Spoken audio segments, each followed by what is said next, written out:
ಒಬ್ಬ ಯಂಗ್ಸ್ಟರ್. ಈ ಸಾರಿ ಚನ್ನಪಟ್ಟಣ ಜನ ನೀವು ನೋವು ಕೊಡಬೇಡಿ.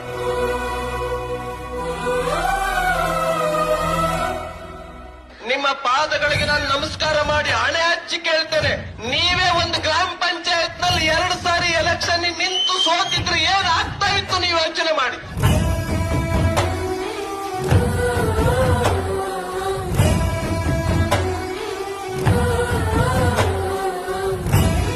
ಮಂಡ್ಯದಲ್ಲಿ ಆದಂತ ವ್ಯತ್ಯಾಸವನ್ನು ಕಳಿಸರಿ ಕುಮಾರಣ್ಣ ಕೆಲಸ ಮುಖಾಂತರವಾಗಿ ಮಂಡ್ಯ ಜನ ತಪ್ಪನ್ನು ತಿಳ್ಕೊಂಡಿದ್ದಾರೆ. ಹಾಗೆ ನೀವು ನಿಖಿಲ್ ಕುಮಾರಸ್ವಾಮಿ ಅವರನ್ನ ಗೆಲ್ಸ್ ಕಳಿಸ್ಕೊಡೋ ಮುಖಾಂತರವಾಗಿ